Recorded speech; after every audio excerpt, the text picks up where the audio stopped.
안녕하십니까. 성형외과 전문의 서영준입니다.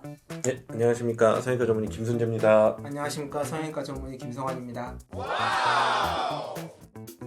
열상 이야기를 하려면 이제 열상이 뭔지 우리가 얘기를 해야 되는데, 교과서적인 정의로 이제 피부의 연속성이 끊어진 상태, 봉합을 해야 되는 그런 상태를 말하는 거죠. 찰과상처럼 좀 까진 상처 이런 거랑 차이가 있습니다. 얼굴에 열상이 있으면 페이셜 라세레이션이라고 하고, 응급실에서 이제 환자를 처음 본 응급실 선생님이 노티를 하게 되죠. 성형 선생님 내려와서 다른 얼굴 골절은 없는지도 체크하고, 열상에 대해서 필요한 봉합을 실시를 하고, 열상 정도가 심하거나 하면 응급수술로 올라가서 하기도 하고 그렇게 합니다. 어떻게 좀 많이 보시나요? 이 정도 상처는 테이프로 붙이면 안 되나요? 이렇게 하는 분들도 되게 많긴 해요. 이제 일반인들 같은 경우에는 더미스, 에피더미스 또는 그 밑에 있는 조직들에 대해서 다 알 수가 없으시기 때문에 뎁스를 보진 않으시고 길이만 보시거든요. 일반인들은 길이가 좀 한 1, 2cm 정도밖에 안 찢어지면 되게 상처가 얇다고 생각을 하시더라고요. 근데 이제 드라마 같은 데서나 영화에서도 테이프로만 이렇게 붙이고 이렇게 하는 경우가 많은데, 질문을 하면 어떻게 대답을 하시는지. 지인분들이 카톡으로 많이 물어보시죠. 이거 어떻게 해야 돼? 뭐 이런 식으로 맞아요. 많이 물어보시죠. 가장 정답은 사실 직접 진찰을 하고 이렇게 하는 건데, 그렇지 않다고 하면 저는 사실 길이보다도 좀 벌려보라는 식으로 표현을 하죠. 벌렸을 때 아까 교수님 얘기했지만 연속성이 깨졌냐 안 깨졌냐에 따라 벌어지는 정도가 다르니까 보통 그렇게 일반적으로 판단을 해보시라고 얘기를 하는데, 사실 그것도 굉장히 불확실하죠. 벌리는 힘도 사람마다 다를 것이고, 사실 애기가 상처 나는데 혹은 누가 상처 나는데 거기를 또 벌려본다? 사실 선뜻 하기는 어렵잖아요.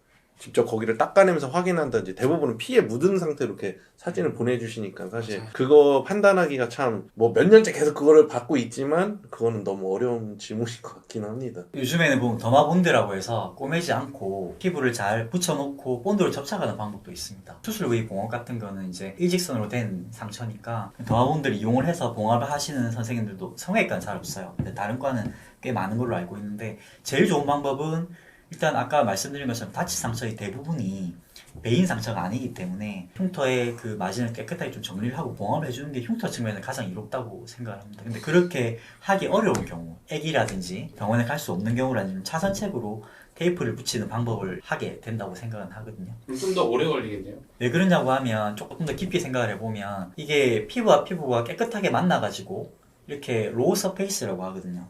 그러니까 열린 공간이 없어야 되는 거죠. 만약 피부와 피부가 이렇게 깨끗하게 딱 만나서 이 상태가 되면 로우 서페이스, 열린 공간이 없는데 다 피부에 덮여있는 상태가 유지가 될 건데, 이렇게 됐다든지 하면 열리는 공간 일부가 생길 수밖에 없거든요. 그럼 이거는 이제 2차 치료 과정, 세컨더리 힐링이라고 하는데, 깔끔하게 낫는 게 아니라 여기에 새로 상피화가 이루어지면 나아야 되기 때문에 흉터적인 측면에서 이룰 게 없습니다. 근데 테이프로 붙여서 그렇게 정교하게 딱 붙일 수 있을까 하는 측면에서 아무래도 하나하나 수처하는 것보다는 떨어질 가능성이 크죠. 봉합하는 게 가장 흉터가 적게 남는다고 생각을 해요. 근데 환경에 따라서 테이프나든지 더마본드를 쓰는 경우도 저는 이해는 됩니다. 하지만은 가장 좋은 거는 봉합이거든요. 예를 들어서 어린 친구들이라든지 또 이걸 꼭 억제대로 잡고 또 수면을 마취를 해서 봉합을 해야 되냐, 그냥 스킨 테이프라든지 더마본드 또는 두 가지를 다 장단점이 있어요. 장단점이 있는데 어떤 것을 선택하느냐는 이제 그때의 가장 최선의 환경에서 결정을 하는 게 좋다고 저는 생각을 합니다. 그럼 지금 더마본드랑 스킨 테이프랑 그리고 봉합 세 개를 얘기를 해주셨는데, 이거를 한번 정의를 한번 좀 내려주시겠어요? 봉합은 우리가 지금 얘기한 실로 실로. 봉합을 하는 거죠. 봉합을 하는데 이 하나 조금 더 설명을 드리면, 다치거나 하면 피부만 찢어진 경우도 물론 있지만 피부 아래쪽에 근육이라든지 또 다른 층도 같이 이제 손상을 받는 경우가 많이 있습니다. 그래서 한 층 한 층에 맞게 봉합을 해주는 거죠. 그게 이제 우리가 지금 말한 봉합법에 의해서 이제 열려있는 상처를 닫아주는 방법이고, 두 번째는 테이프 얘기를 하면, 봉합을 안 하고 스테리스트립이라는 테이프가 있습니다. 안에 실이 들어있는 테이프가 있거든요. 한쪽으로 붙이고 살짝 잡아당긴 상태에서 반대쪽으로 붙여주는 거죠. 그럼 그 테이프의 장력에 의해서 이제 이 벌어진 상처가 닫힌 상태로 유지가 되는 겁니다. 근데 이거는 물에 약하거든요. 땀이 난다든지 씻으면 금방 떨어져 버리게 되는 거죠. 그래서 이게 오래 유지하기가 좀 힘든 단점이 있고, 근데 수초인 것만큼 이 양쪽에 단단하게 잡아준 힘도 약할 뿐더러 깨끗하게 이렇게 마진을 잘 모아주기 어려운 부분이 있습니다. 더마본드 좀 설명해 주실래요? 더마본드는 보통 뭐 응급실에서 단독으로 사용하는 경우는 있지만, 보통 성형외과에서는 뭐 유방 쪽 수술하고 나서 좀 많이 쓰시는 것 같고요.